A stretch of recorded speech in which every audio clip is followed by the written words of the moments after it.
earnestly we search after what we have not?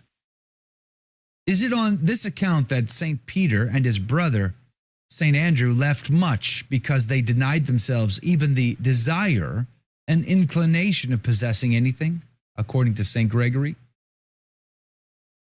It is the opinion of many of the fathers, St. Jerome, St. Austin, St. Gregory, and others, that all apostolical men, i.e., such as renouncing the goods of this life, adhere to Christ in mind and affection, and by every possible means promote his reign and the propagation of his gospel, will be so far honored as to sit in judgment with him at the general resurrection.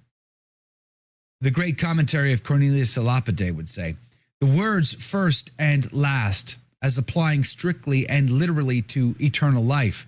In this manner, rich men who are here below have led an honest but comfortable life, keeping only the precepts of God. In heaven shall be the last. But the poor men, who to the precepts have added evangelical counsels, and in poverty have followed Christ in preaching the gospel, shall be the first in heaven. I have said more about this in the following chapter. The meaning will be more ample with a more complete application to all that is said in the parable which follows, if you take last in both ways, vis-a-vis, as signifying those who are to be excluded from heaven, as well as those who are last in heaven.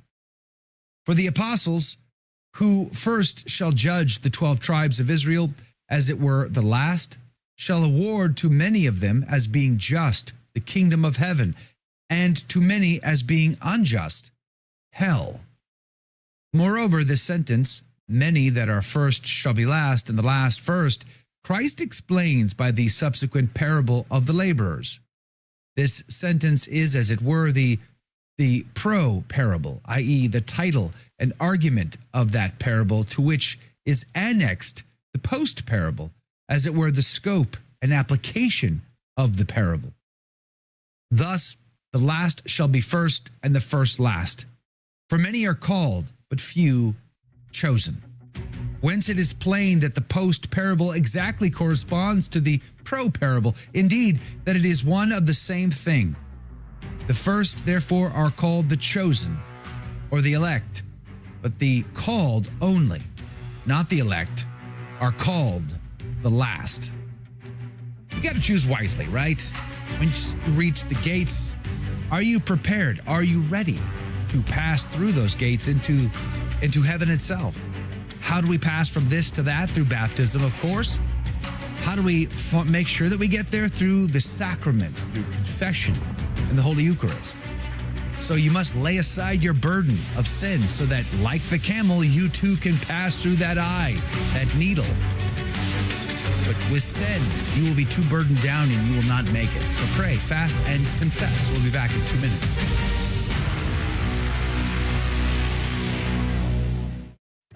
iCatholic Mobile is a 5G wireless provider dedicated to supporting your faith and values, offering unlimited talk and text, reliable data, and plans that support Catholic causes. A portion of every dollar helps sustain the mission of the Station of the Cross Catholic Media Network. With nationwide coverage, iCatholic Mobile connects you to what matters most. More information is available at iCatholicMobile.com. iCatholic Mobile underwrites for the Station of the Cross. Download the app to take our programming with you wherever you go. Hear what listeners are saying about the regularly updated iCatholic Radio app. The programs on iCatholic Radio are uplifting, educational, and have served to deepen my faith as a Catholic. Thank you for this amazing station. Download the free iCatholic Radio app in your Android or Apple store today. Please consider giving us a 5-star review or telling a friend about it.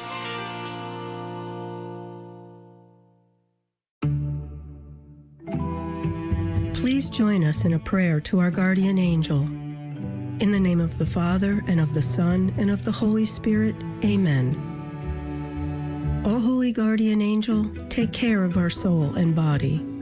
Enlighten our mind that we may know the Lord better and love him with all our heart. Help us in our prayers so that we may not give in to distractions. Assist us with your advice so that we may see the good and carry it out with generosity.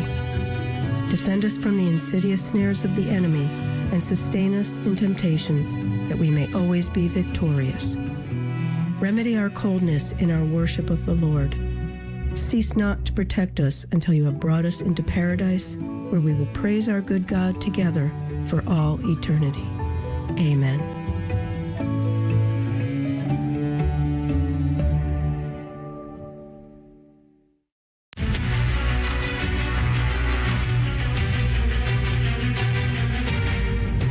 Be to Jesus Christ. Welcome back to A Catholic Take, a bold synthesis of information and inspiration. I'm your host, Joe McLean. So good to be on with you. Praise be to God. Hey, coming up at 30 past the hour, Matt Gaspers is going to be on the team. He's going to be talking about the first 100 days of Pope Leo XIV and some very interesting turns of events. But we're still all waiting to know what's going to happen with those curial appointments. And I got to say, I didn't love the pillars, choices. That didn't seem to give me any confidence. But we'll talk about that at 30 past the hour. There's a story out from Gaza. Israel issues evacuation order for Holy Family Parish's Gaza City neighborhood. They're kicking everybody out. That's the report. And for that, we always turn to Jason Jones from the Vulnerable People Project, because he's got people on the ground there. And he joins us this morning. Jason, good morning to you. Thank you for your time. Thank you, Joe. Good morning, sir. So what is the latest from Gaza right now? Well, I don't know if you saw this week, we had a warehouse. We were staging almost 5,000 cans of baby formula, tons of food and cooking material. And our warehouse was obliterated by the IDF. They dropped a bomb on it and it vaporized our warehouse. We lost 2 employees. That was this week. And we've been able to now, for the past 2 weeks, we've been able to start getting food to the churches again. But as of this morning, there's so much violence. There's so much, it's just too dangerous for us to go to the churches today. In fact, today we were going to send a musical act and clowns and provide hot meals and ice pops to St. Porphyrius Church, the Greek Orthodox Church. And we're also bringing food and ice pops to the Catholic Church, Holy Family Catholic Church. But just this morning, the first thing my logistics partner said, it's too dangerous, so we're not going to be able to get to the churches again today. God have mercy. I'm sorry for the loss of those lives. That's another story that's out. The UN is saying that out of all the lives of aid workers around the world that have died, at least half are just in Gaza alone. The world isn't saying anything about that. No, it's startling. Actually, I think 105 aid workers died last week. Yeah, last week. Wow. Yeah. That's insane. Yeah, and you can look at, for example, when the IDF attacked. Well, and I don't know if our warehouse was targeted or if it was a mistake. But here's what I know. We had that warehouse there for about 3 months, and we just moved everything into the warehouse to begin distributing the baby formula a couple of days ago. And, a day after we moved into position and began to stage our baby formula for distribution, Israel bombed the warehouse. What I do know is they knew what was on our trucks. They approved it. They knew where our truck was going. Our truck gets there and then unloads, and then within 24 hours, our house is flattened. And so I have to assume this was intentional. Yeah, or they're really it feels that way. inept. So you have to go to the Israeli government to get approval to do this. Yeah. You have to do they inspect your warehouse? Do they inspect your truck, your crews? Do they look at background checks of the people you have working for you to distribute this aid? I mean, how does that all work? Yeah, so because I am spoken in an NPR story this week, it was a bit startling that the journalist in the NPR story asked Israel about bombing our warehouse. And they said, we know this organization very well, the Vulnerable People Project, but we don't know if we bombed their warehouse. That's not something we know that we did or didn't do. We don't know. But it was a bit startling that, the spokesperson right off the bat knew who we were. So they know we work with a series of logistics companies. Because I am so outspoken, I don't want to get shut down. So I have a lot of different logistics partners, but all of these logistics partners are vetted and approved. And it's not easy. This is the hardest place in the world. Look, what Vulnerable People Project does really well is get people and food in and out of places other people can't get people and food in and out of. And this has been by far the most challenging. By far, even in the early days of the invasion of Ukraine, we rescued people behind Russia's lines. That was easier than trying to get a consistent stream of food into Gaza. Yeah. Oh, so much so that people don't believe us. I mean, you'll see under the comments, we videotape every single food distribution. We're having some internet technical difficulties with Jason. Your internet's breaking up a little bit. I can't believe how difficult this is and how painful and sacrificial this of a project this is just to feed people. One of the stories that I really want to try to better understand is Israel. There was a report yesterday that said Israel wants to clear out the city. I don't know where these people are supposed to go, but they're supposed to leave. Now today, we're hearing that a deal might have been reached with Hamas through Qatar and Egypt for a prisoner exchange. Do you think this is going to bring an end to hostilities? Are the people of Gaza going to get to move back in, or are they having to leave? Well, I mean, the whole northern Gaza, we believe, will be ethnically cleansed. You know, Israel and the United States, they both have been talking out of both sides of their mouth, where they'll say, we are going to remove 2 million people. We are going to starve them. We are going to bomb them. We will not differentiate between civilians. Then they do that, and then the whole world witnesses it. And then they say, we would never do that. We have no intention of doing that. When they clearly state again and again and again, we're going to send them to Libya. We're going to send them to Sudan. I mean, could you think of worst possible ideas? They'll say, why doesn't Egypt just take 2 million people? Why don't we just let people stay where they're from? I mean, these Christian communities in Gaza are literally the oldest consistent Christian communities in the history of the world. I mean, it would be impossible to be older, seeing that they have been there since the first century. And the families that go to these churches in Gaza are the descendants of the very first Christians, the families that were in the upper room, for example. So the idea that they should be picked up and moved somewhere, that is the literal definition of ethnic cleansing. Now, it's not genocide. Genocide is the intent to remove them from the planet. But ethnic cleansing is removing them from where they were from and where they live presently. I don't think the power is with American conservatives and with the Israeli people. And now, just this week, hundreds of thousands of Israelis have taken to the street demanding this war come to an end. I think it's very important for those of us. I'm speaking for myself. I am a conservative Catholic. I am a Republican. I've been involved with the Republican Party since I was a teenage boy, as chairman of the College Republicans and Young Republicans. I worked on presidential campaigns. I know people in the administration. Those of us who have influence with this administration really need to leverage it and really force the issue on this, on a ceasefire, because this is a grave scandal. How informed do you think President Trump is to the actual issues? Like, as you've just described them, it seems like most Republicans are just kind of the Ted Cruz dispensationalist category. Donald Trump received a lot of money during his campaign from special interest groups to support Israel. And it sounds like he's trying to make good on that promise. But how informed is he to these issues? You know I should probably share this, but in 2016, a friend of mine was miking then Mr. Trump, this was before he was president, up for a speech at a conservative event. And his aides were telling him to make sure that he let the crowd know how committed he was to Israel's security. And at the time, President Trump, my friend, reported back to me, said, why would I do that? I thought you said these were evangelicals. And they said, trust me, Mr. Trump, you want to let the evangelicals know that you really are committed to Israel's security. And he shrugged, laughed, and said, I got it. And he went on stage. I was in the audience, and he said, I just want everyone to know that there's nobody in this room that loves Israel more than I do. And that throwaway line got him a 10-minute standing ovation. So he's a smart guy. He's politically savvy. He's surrounded by people like Mike Huckabee, who are religiously Zionists. And then there are people like Marco Rubio, who are just ambitious.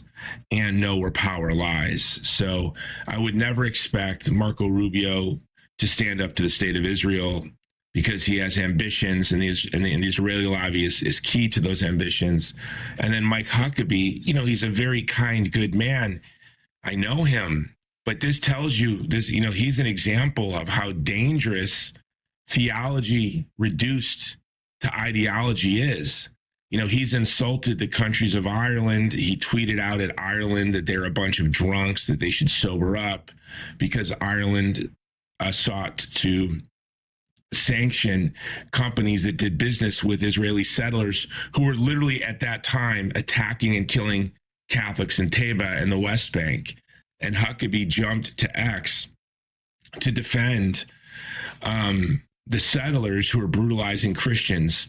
And then Mike Smith, the Speaker of the House, another Christian Zionist, goes to the West Bank and tells the settlers that are attacking our co-religionists, our fellow Catholics and Orthodox apostolic Christians, who the communities go back to the first century. Mike Johnson goes to the West Bank and tells the settlers, keep it up. That's your land. That's your land. The land that he was throwing away belongs to Catholics. Catholic families that descend from the Jews that accepted Jesus Christ in the first century. Amen. And knit together the church in its very earliest days. But where's the pressure? So where's the pressure from this administration to apply to Benjamin Netanyahu to say, you shouldn't be bombing warehouses full of food, trying to feed the people in Gaza? Like, where is that pressure? It feels more like turn the other cheek and ignore it than it does feel like, hey, what you just did was inappropriate and wrong for a number of reasons, and it can't be tolerated anymore. Yeah, well, I think they're responding to power and pressure. And you have the evangelical Christians and you have the Israeli lobby. And then where are we as Catholics? I mean, where were we, not to get sanctimonious, but where were we when ISIS was raiding its way across the Levant and erasing the oldest Christian communities, going back to St. Thomas in the first century, in Syria and Iraq? We were silent. 9 out of 10 Christians will be martyred. In Nigeria, we're a bit silent. 15 Catholic bishops disappeared by the CCP. We're silent, and there are no powerful special interests cheering on Boko Haram in Nigeria. We don't have the Speaker of the House going and cheering on Boko Haram. So, we as Catholics are really conservative Catholics. Especially if you're in a state like Pennsylvania or Michigan, you need to let it be known that any one of these members of Trump's cabinet, anyone who hopes to get our vote, must be an early and clear advocate for a ceasefire. And we will never support anyone that supports ethnically cleansing our co-religionists from their homes. And I find it a bit ignoble and embarrassing that we as Catholics, especially Catholics who are involved in the political life of our country, men like Marco Rubio, seem to be utterly impotent and lack courage and refuse. They will not stand up for our fellow Catholics who are being brutalized. Right now in the West Bank, Catholics are being slaughtered. Their homes are being stolen. In Gaza, the oldest Christian community in the world is being starved, shot, and bombed. And where are we? We American Catholics are the ones that are the most influential in this right now, along with the Israeli people. The Israelis are standing up. We need to stand up too. Amen. VulnerablePeopleProject.com. Boots on the ground, feeding the people in places that we don't want to go. They go. VulnerablePeopleProject.com. Jason Jones, it's always an honor to have you on the show. Thank you, my friend. Thanks, brother. God bless. Coming up after the break, we're going to have Matt Gaspers on from Veritatis Vox podcast to talk about Pope Leo's first 100 days. So the good, the bad, the beautiful, it's a mixed bag. We're going to get into all of that in 2 minutes from now with more breaking news and stories. Don't go anywhere. We'll be right back. The church has always taught that every soul receives all the graces they need for salvation. Every soul. Every soul. And so what is mercy? Mercy, Jesus Christ, number one, is mercy incarnate. He is mercy himself. Mercy is to forgive those who don't deserve to be forgiven. Mercy is to forgive those who deserve to be condemned. by their sins. Mercy is to forgive those who crucify you, who spit on you, mock you, crown you with thorns. When the human race reached the lowest point ever, when our Lord was betrayed for 30 pieces of silver, how did he respond? With mercy. That's Sermons for Everyday Living, weekdays from 6 to 7 a.m. Eastern on the Station of the Cross. Here at the Station of the Cross, we proudly bring the truths of the Catholic faith to countless listeners through radio and mobile devices, and we're grateful for the feedback we've received. It just really connected me to my faith. I always considered myself 100% Catholic, but didn't really realize that I wasn't fully practicing my faith, so I learned so much through the Station on the Cross and began just getting deeper in my prayers and feeling just so much closer to God and so well versed in learning more about the Bible and more about what actually it means to be Catholic. So it became very, very important to me, and I listen to the radio station daily, and I absolutely love it. I make it a regular practice of donating every time they have their fundraising, and just love it and wouldn't want it to ever go away. If you've been blessed by listening to the Station of the Cross, let us know. Call 1-877-888-6279, extension 112, then share your testimonial with us.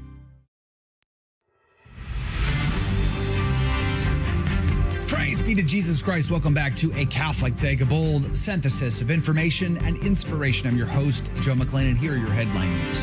The Blaze reports Zelensky inches closer to deal ahead of Trump-Russia-Ukraine summit. Ukrainian President Volodymyr Zelensky has told reporters that he's open to certain concessions in order to achieve peace with Russia, despite rejecting the ideas in the past. The Ukrainian leader said he would be open to land swaps in order to reach a peace deal with Russia, but rejected the idea that he should have to give up Donetsk. Breitbart reports Trump to sign executive order outlawing mail-in ballots. President Trump released a statement yesterday morning announcing he will sign an executive order outlawing mail-in ballots nationwide. He is also targeting voting machines that leave no paper trail to back them up. And Ground News reports a record 383 aid workers were killed in global hotspots in 2024, nearly half of them just in Gaza alone. The provisional data show that as of August the 14th, 265 aid workers have been killed so far just this year, with 245 major attacks in the past 7 months, according to the Aid Worker Security Database. Calling for accountability, UN Emergency Relief Coordinator Tom Fletcher said, quote, violence against aid workers is not inevitable. It must end, and called zero accountability a shameful indictment of international apathy, close quote. Those are your headline news.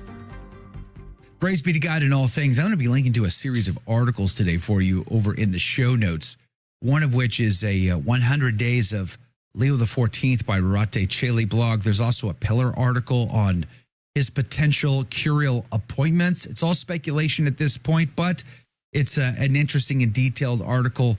Plus, I've got this new article. Leo XIV puts a stop to the Pachamama. Nature must neither be idolized nor endured as slaves. I love that article. It's a great article. I'm going to put a link to that. Plus, there's an article out of the Swedish Cardinal clarifying the SSPX status. But joining us to talk about all of this and much, much more is the host of the Veritatis Vox podcast, Matt Gaspers. Matt, welcome to the show. Good morning to you. Thank you for your time. Thanks, Joe. It's good to be back as always. Praise be to God. Let's talk about the first 100 days of Pope Leo XIV. You know, I got to say, the one thing I do like is a restoring of calmness from the huge upheaval of the last 12, 13 years, restoring a bit of the dignity of the office of the pontificate. How do you see that from that perspective? Yeah, it certainly has been a nice change of tone and aesthetics. I guess I'm still kind of uncertain as to whether or not it's the prelude to something really great coming, or if we're just in the eye of the storm right now, so to speak. Yeah. I honestly don't know the answer to that. Yeah, somebody posted on X the other day that they saw great things coming. They said, mark my words, he's gonna do these great things. And I responded by saying, I want to believe. I do. Right. I want to be on that team. But every day that goes by, I fear that the chances of that happening are actually going down and not up. But I mean, I want to be wrong. I'm happy to be wrong. I'd be so grateful to say I was so wrong about that. I'm just not sure that it's gonna come out that way. There's some good. There's some we're not so sure, right? Well, you mentioned the Rorate Chaley article, which you sent to me, and I read that last night. And what really stuck out to me is the following from that article. The author says, Prevost is not Bergoglio, and I do agree with that in several ways, like certainly personality-wise and maybe liturgical taste-wise. So it says, Prevost is not Bergoglio, and of course he is not the anti-Bergoglio either, which I also think is true, and I'll explain in a moment. At the same time, Leo XIV seems inclined to take up some issues dear to Francis, from the ecological question to migrants to synodality. I did a show on my channel about the synodality issue with Michael Hines from LifeSite. I know you have him on occasionally. This article goes on, but the antiphon at least suggests or gives us hope, ! That he could also recalculate these issues like a navigator in a more Christocentric direction. That's also an article I've heard, or an argument rather, that I've heard other people make, without turning them into mantras and repositioning them in a different light from the predominantly socio-political, not to say ideological one, that increasingly characterized his predecessor's pontificate, end quote. But I guess my root question or my root concern remains, and it goes back to the address that he gave to the College of Cardinals on May 10th. I think it was day 3 of his pontificate, during which he said, I would like us to renew together our complete commitment to the path that the Universal Church has now followed for decades in the wake of the Second Vatican Council. This is Pope Leo XIV, day 3 of his pontificate. He went on to say, Pope Francis masterfully and concretely set it forth in the apostolic exhortation Evangelii Gaudium. And then he highlighted several fundamental points from that document, which has some major problems with it, including on the issue of Francis didn't call it Christian Zionism, but it's clearly in there, that the old covenant is still valid and the Jews are still the chosen people and all of that kind of stuff. So that statement from Pope Leo still lingers in my mind and is very concerning to me. Yeah, it's like I said at the beginning of the conversation, there's some unknown here that we're just not sure. And at this point, that's one of the issues too, is just the pure speculation of it all. We had hoped he'd come back from Castel Gandolfo, which was nice to see him go back to Castel Gandolfo. I thought that was great that he did that. Praise be to God. But we had hoped we would start to see some curial appointments, and we haven't received those yet. In fact, when I get into the Pillars article, the Pillar is also speculating. Everybody's just speculating at this point. That's all we have to go on. So take it with a huge grain of salt, right? But when the Pillar starts to speculate on which appointments are going to be looked at, and even the potential of who might be chosen for those appointments, I got to tell you, it didn't give me a lot of confidence. I didn't love a lot of the names that the Pillar is pointing out. I mean, Tobin is on that list.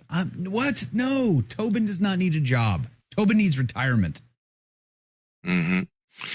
Yeah, I mean the three main curial appointments that I think will be kind of they will define his pontificate in some ways, will be who heads the doctrinal office, the dicastery for the doctrine of the faith, who heads the dicastery for worship, which is currently still being led by Cardinal Arthur Roach, the arch enemy of the traditional Latin Mass. And we should also say the DDF, the dicastery for the doctrine of the faith, is still being led by Cardinal Fernandez, who is still claiming that fiducia supplicans is basically irreformable. As I understand it, that's what he's claiming, and it's here to stay, something to that effect. And then, on the temporal side of things, the Secretary of State, Cardinal Pietro Parolin, someone who, like Cardinal Joseph Tobin, was named by Archbishop Vigano in his original testimony in August of 2018 as being part of this so-called homosexual current in the Roman Curia.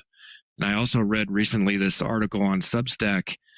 I think I sent it to you by, who is this person? Mrs. Calloway. Yeah. I forget her full name, but Beth Calloway. Coming Out in the Vatican, which is Beth Calloway, about basically a review of the research put into this book called In the Closet of the Vatican: Power, Homosexuality, and Hypocrisy. So that problem of clerical sodomy still seems to be a major issue in the Curia. And I don't know if Leo is the man who's going to actually deal with it in a definitive manner. It kind of reminds me of something Father Charles Murrah's often says. By the way, we should continue to pray for him. He had pneumonia recently. We tried to get him on the show, so we're going to continue to pray for his health. Hopefully he'll be back soon. Mm-hmm.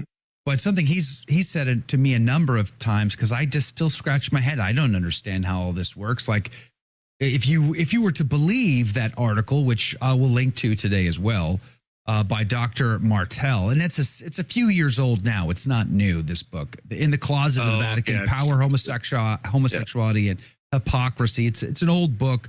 It's a new article based on an old book. But nonetheless, it talks about 80%. It speculates up to 80% of the Curia is either tolerating homosexuals or participating in it. One of the two.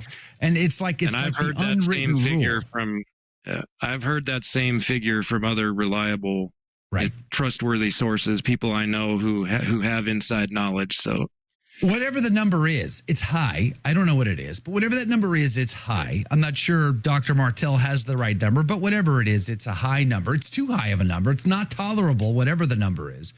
But I would always ask Father Murr, how is this possible? Why don't they just clean the house? And he's like, that's not how it happens. The Vatican is such a bureaucracy, such a machine, that these popes, although they may be personally good men, they will not come in and just clean house. It's just not how business is conducted there. And from an outsider's perspective, that just seems absolutely bizarre. It feels like, the Pope wields the keys, does he not? Does he not have the power to clean this up? Why wouldn't they choose to clean these things up? Father Murr would even talk about how he thought, John the 23rd was a good man. Paul the Sixth, JP1, JP2, Benedict, they're good men, but they just weren't going to, sometimes the toilet needs cleaning and they weren't going to do it. Well, I think it's called the Lavender Mafia for a reason. I think they're men who are very intent on continuing their lifestyle, to put it politely, and they don't want any interference. I mean, I think there would be some harsh repercussions potentially, and I also, based on the evidence that I've read about, I think, and Father Murr details, I think, some of this in his in one of his books, Murder in the 33rd Degree, that if you challenge those men, those power brokers in the Vatican, there could be lethal consequences, as there seem to have been for John Paul I. So, okay, so is Leo the kind of guy? I'm not saying that's an excuse. I think they should be willing to do, but it's going to take a man who's willing to be a martyr in order to do what's necessary. I think to some degree, the Pope probably, these popes, these men, they probably recognize this issue. Benedict obviously recognized this issue. He said as much on a couple of occasions towards the end of his pontificate. He talked about being surrounded by it all. Okay, great. But is he just so isolated? Is his power so removed that he can do nothing? And at the end of the day, that's one of my biggest fears for Leo XIV. I fear that I would love the guy, that if he were sitting here, I would really enjoy talking to him, that I would really appreciate him and have a great conversation with him. But I fear that he wouldn't have the courage to do the hard bit that needs to get done. Just like Benedict didn't have that. Just like JP2 didn't have that. Just like JP1, et cetera, et cetera, et cetera. At what point does that get done? Or is it just a matter of that we, like the Lord, have to endure all of this with grace and humility until the end?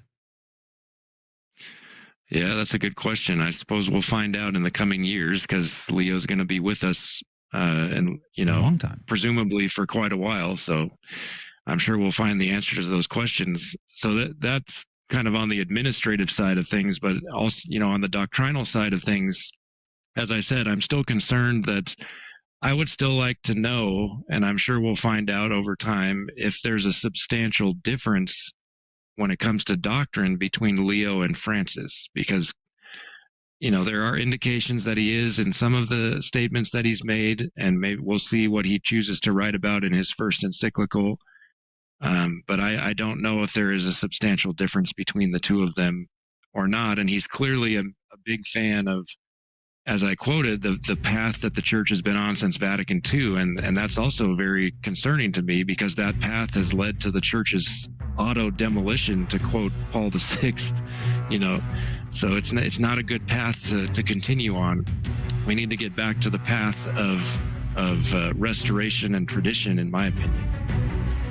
We're at a break. Matt Gaspers is our guest. We're talking about Pope Leo's the first 100 days. I do like what he said, although it might be a wee bit on the subtle side to the bishops in the Amazon yesterday. I thought that was quite good.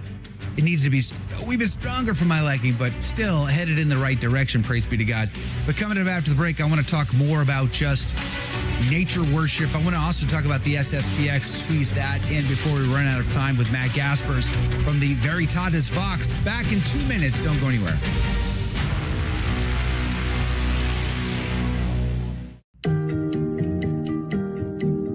This is Jesuit Father Robert McTague, yearly host of the Catholic Current.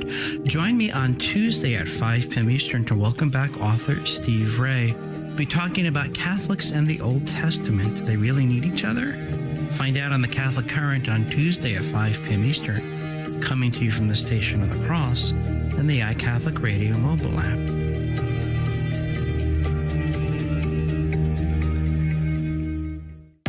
The Station of the Cross began broadcasting in Buffalo, New York in 1999. Since then, our listening areas have multiplied and expanded into several states. While our mission is to grow the Catholic faith through radio and other media outlets, our apostolate is supportive of but independent from your local diocese. Through your generosity, we are able to inspire countless listeners with the gospel and help lead them to a parish to be spiritually nourished by the sacraments.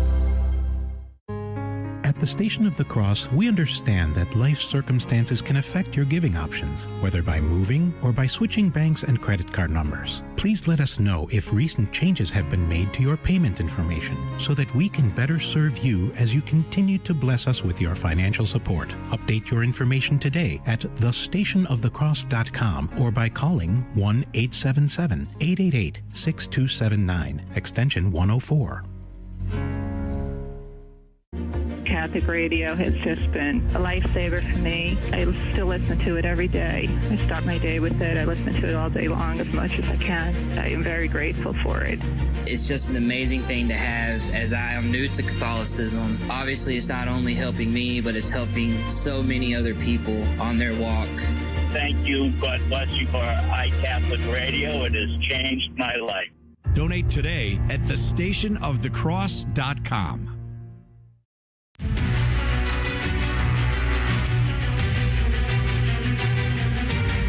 Praise be to Jesus Christ. Welcome back to A Catholic Take a Bold synthesis of information and inspiration. I'm your host, Joe McLean. Praise be to God. It is good to be on with you. We're having a conversation about Pope Leo XIV's first 100 days with Matt Gaspers from Veritatis Vox. We'll link to his YouTube channel. You should check it out and subscribe if you can. Praise be to God.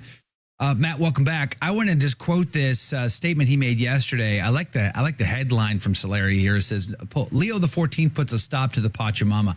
I mean, I think that's a great headline. I would love to see that actually. I mean, there needs to be acts of reparation made in those gardens, but nonetheless, it says, he's quoting here, I'm quoting Leo here, no less evident is the right and duty to care for the home that God the Father has entrusted to us as attentive stewards, so that no one may irresponsibly destroy the natural goods that speak of the Creator's goodness and beauty, nor much less submit to them as a slave or a worshiper of nature, kind of like when they were bowing down to that piece of wood, the pagan idol Pachamama in the Vatican gardens. But it goes on, quote, it is not therefore a rejection of the care of creation, but rather a reminder not to confuse the planes.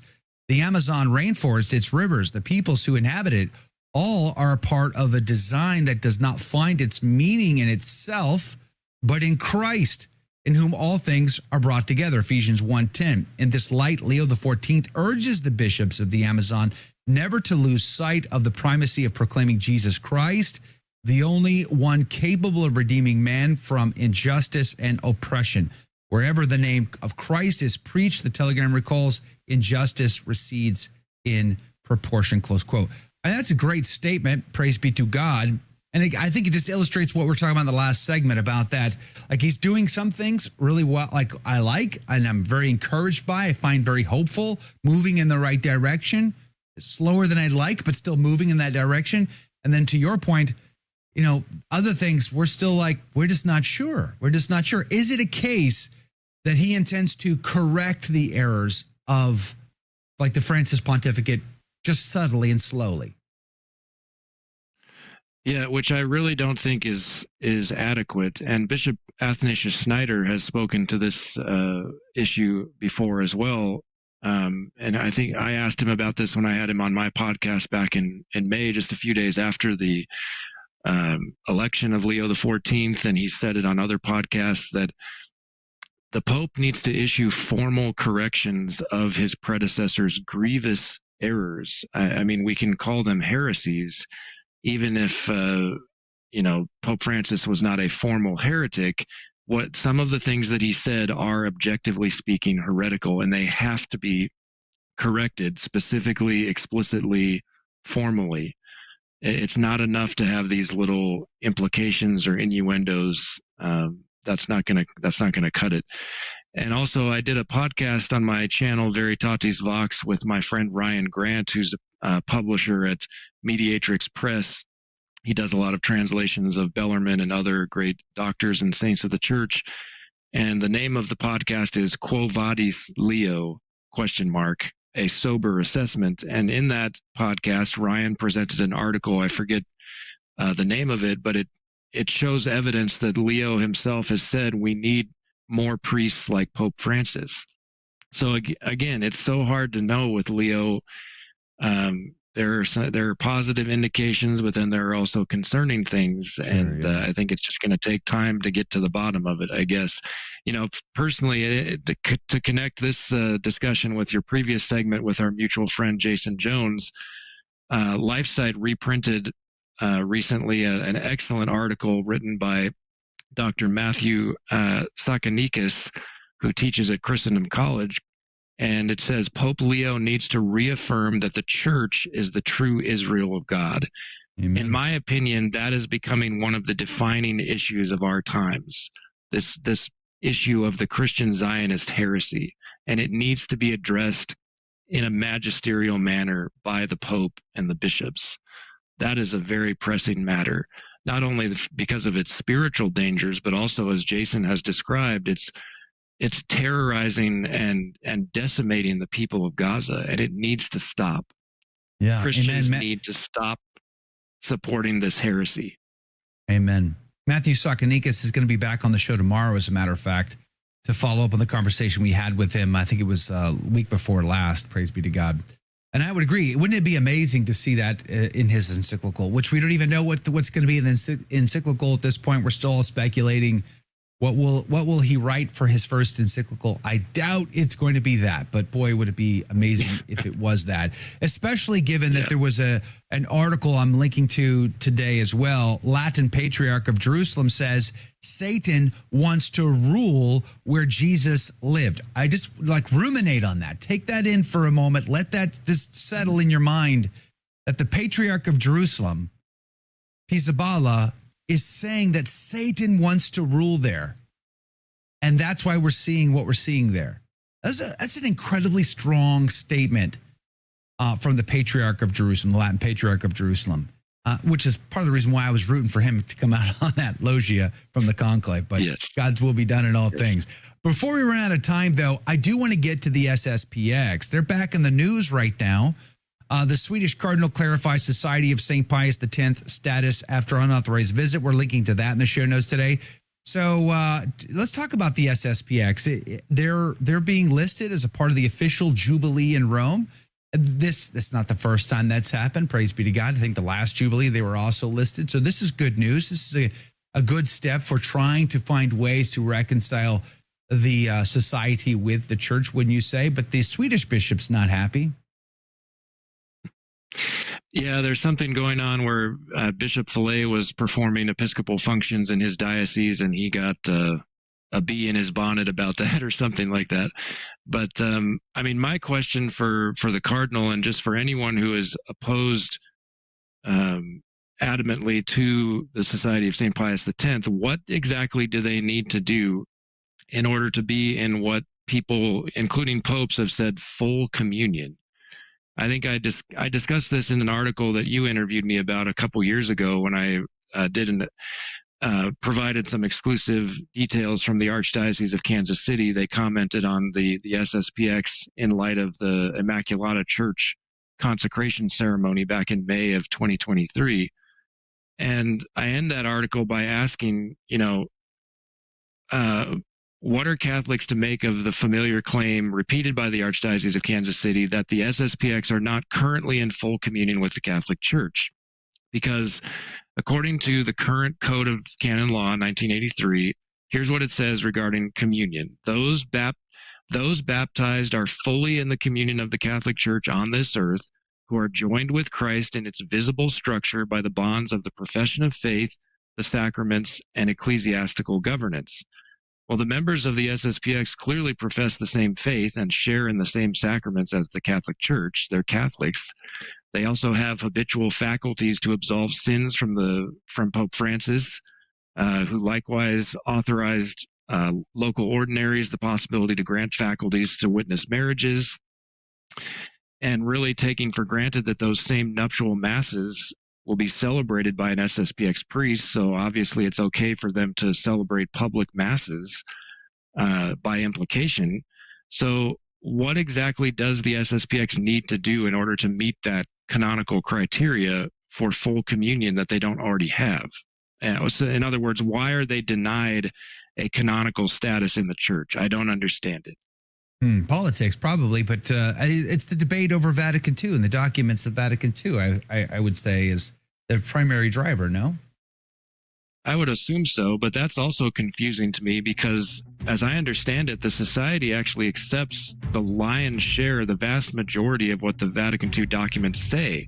They have objections to a handful of things in the documents that are not even definitive, irreformable statements from the council. So what is the big deal? I guess I don't understand. Yeah. Well, they accept all dogmatic proclamations of Vatican II. How many were there again? One more time? I forget. Yeah, there was zero dogmatic proclamations. At any rate, that music means we're out of time.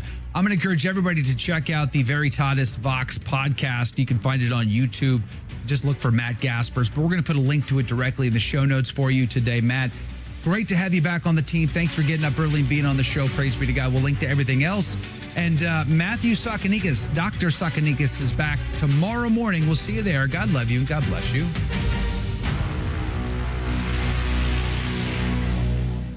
So what did you think of today's show? Let's discuss that right now in the after show. Your take on the after take. Comment, interact live with me and the team.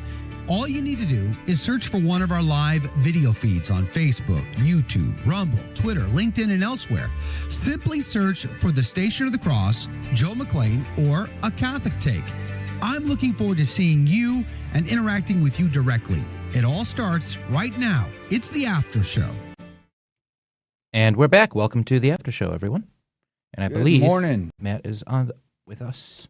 Matt, you can stay. What time is it where you are, Matt? I forget what time zone you live. Oh, no. Matt did have to go. Okay. Matt, I wasn't sure of his last message to us. I think he has to work. Yes, so there we go. He's got a job busy to go man. to. Unlike us that don't work for a living, we are just kind of slackers most of the time. But nonetheless. I was looking forward to maybe getting into the weeds a little with him on little things like local authority and jurisdiction of bishops and things like that. But I want to say he's, isn't he in Colorado? I think so. And then I think he has to right? I want to say he told me he had to be at work at 5 a.m. his time. Yeah, he's busy. So Very that's like now or something. I don't know. Anyway, good morning to you, James. Good morning, Damon. Good morning, Gus. Good morning, Rebecca. Good morning, praise be to God. Good to see you guys here. Paul, our friend from Buffalo. Jeff Burrier, be assured of our prayers, my brother. Damon, again, good morning to you. Liz, Finch, Yvonne, good morning. Nick, the mic, good morning to you. Eileen, good morning. Yvonne, praise be to God. Good to see you guys here. What is your opinion? What are we talking about? I think they want to kill them because they don't let them live. Talking about Israel and Gaza. It's such a hot mess, isn't it? It's such a hot mess. Can that even be sorted out? Only with God. Beyond that, it's impossible. Jen Nugent says, good morning. So happy the power came back on in the 100-degree weather. We lost power on Saturday for like 5 hours. Oof. Yeah, we had a storm. I was on a Zoom call, and the storm came overhead, and I was hearing crackling in my ear. I'm like, oh, gotta go. And it literally died like right there. Just going through the comments. Praise be to God. Good morning, everybody. Oh, I don't know why today feels more like a Monday to me than yesterday does. Yesterday it wasn't as bad, but today my mind, the cobwebs are just like, it feels like a Monday to me. Flying Tigers, good morning to you, my friend. Alberto, Nathaniel, good morning. Susie, good morning to you. Maclay, good morning. Douglas Remikius, you are amazing. Viva Cristo Rey, brother. Thank you for being on the team. Good morning to you, Stephen. Robert Roach, good morning. Praise be to God. Robert, thank you and good morning. Appreciate having you on the team today. Come to Melbourne, Australia. It was 0 degrees this morning. Is that Celsius or Fahrenheit? Yeah, right. I was going to ask, like, what's the measuring system we're using down there? 0. See, either way, that sounds cold. It's got to be cold, right? Because it's winter in Australia right now because we're in different hemispheres. Yeah. How cold does it get actually in Australia, though? Do you guys get snow in Australia? The continent's like 1 million miles wide, so there's probably a wide range of climates. I bet so.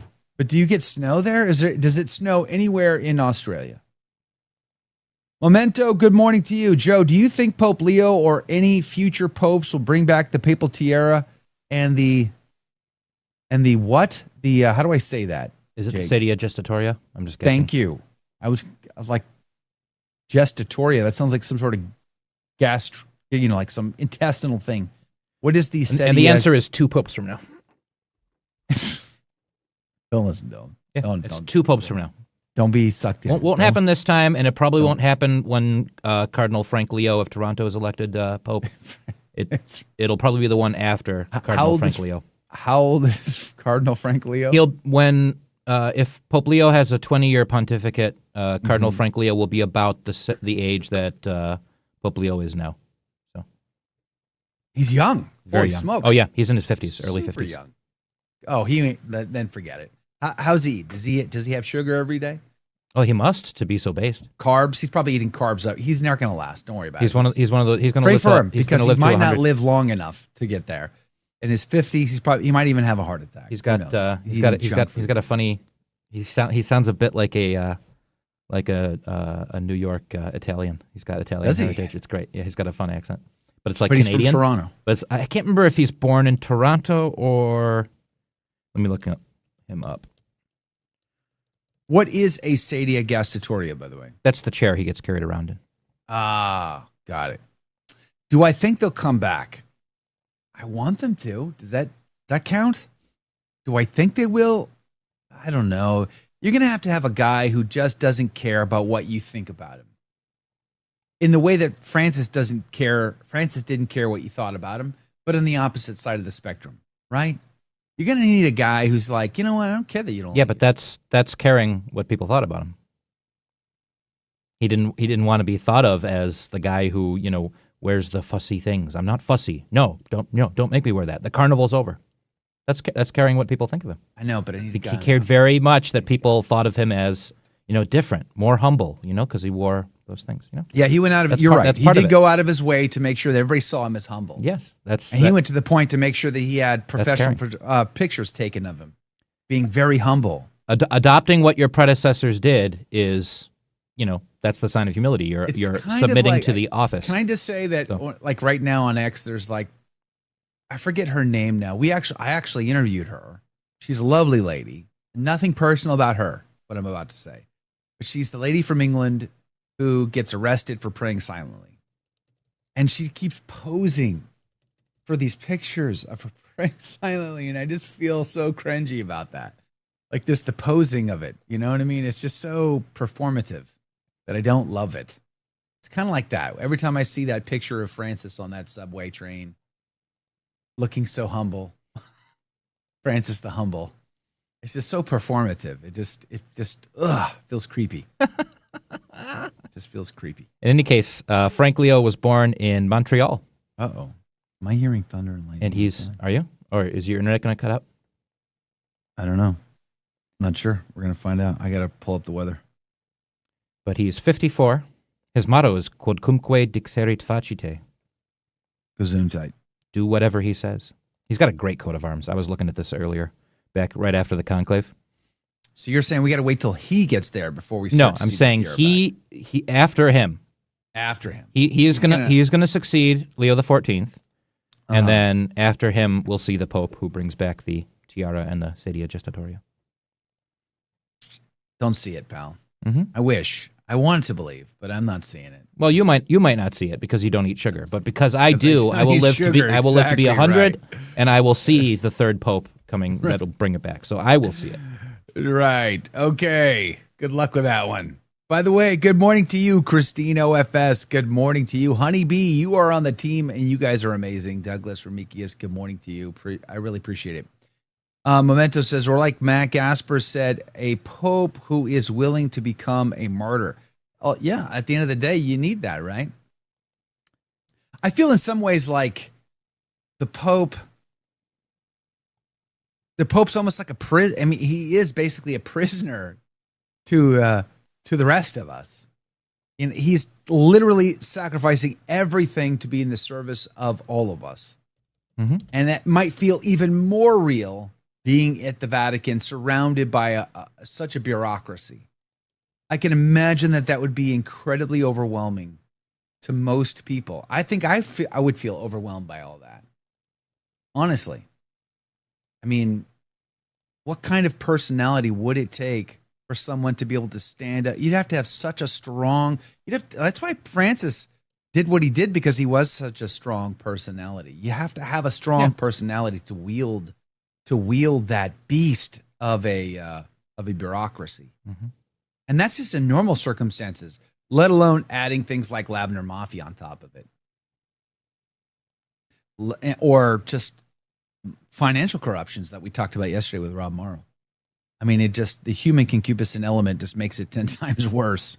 Well, and this is Harmony Gordon. This is why even a pope that, like, we were convinced that he's like not only personally pious, but a secret trad, who's wanting to overturn all these money changer tables and all that stuff. Even a pope like that is going to know, he's going to consider very carefully, if he's wise and prudent, which hills to die on. He's going to consider. He's going to consider very carefully what moves to make and when. So even if you got that pope who you knew, like, I know from a personal friend of his that he, loves the SSPX and wants to bring them back in. He loves the TLM and wants to restore this and wants to restore that. Even a pope that you personally were convinced of that, you would find yourself being like, well, when's he going to get to it? What's the deal? Like, well, I said that. I said that about like Cardinal Mueller, for instance. Yeah, exactly. Or there's a lot of people I would say that are just exactly like that. Yeah, I think there are like are Bishop also Schneider. exceptions. If Bishop Schneider was elected pope, he would still be taking his time because he's like, I'm going to be up against it here. Hold on, let me push back on that one. I do agree that all men are going to try to have some prudential judgment and figure out which hills are the ones to die on and which ones aren't. Yeah. Schneider's no exception to that rule. I agree with you. But I also think that Bishop Schneider would push far faster in certain areas than most of his contemporaries. I think he would definitely push far faster. I also don't think Bishop Schneider would tolerate what are clear errors. There might be some ambiguities that he might be patient with, but I don't think he would tolerate any error. What's like clear errors. So we're not gonna pretend that all religions are equal. Sorry, that is not going to happen. We're not gonna pretend that the Pachamama thing in the Vatican garden was somehow okay. Nope, sorry, that's not. And I could definitely see him rolling back tradiciones custodes sooner rather than later. Yeah, and maybe some other things. But I agree. I think a wise, mature man. I mean, I have to do it in my own family. I got to figure out which battles are the ones worthy of death and the ones that aren't. Yeah, and now your family is 8 billion people. Yeah, I'm glad I don't have the job. Frankly, I'm just glad I don't have the job because I would suck at it. But I don't envy him in any way, shape, or form. Yeah. But he did say yes. So even though I feel sorry for him, you said yes when they asked you. So it comes with the job. The criticisms, the backseat quarterbacking, all of it is part of the process, and I have to believe it sucks. But we do need you to do the job, and I'm pulling for him anyway. Yep. Penn State Dad, good morning, said, I still don't miss Francis. Neither do I. Sci-Fi, good morning to you. Praise be to God. 5/9 of 0 is still 0. What? I'm sorry, what? James 16897, 0 is the same as 32 degrees Fahrenheit. That's cold. We would still call that cold. Maybe not Buffalo, but in Texas, we would call that cold. Len Pine, good morning to you. Gurguenza, he, Leo the 14th, settled the Judas in heaven or hell, right? I think there was a statement about that. I didn't read it or look into it, but I know it's been commented. Yeah, it wasn't explicit, but there was some serious, kind of like the Pachamama thing. There was some serious implicit. Yeah, there was some serious implicitly in there. It's like it's headed in the right direction. Yeah. And I do want to give him credit for that, right? It's something I think Kennedy Hall said maybe 3 weeks ago now. He put out a little video saying, listen, I don't follow every little thing the Pope does. I don't think about the Pope all that often. And then he goes, listen, so long as the Pope is trying to head in the right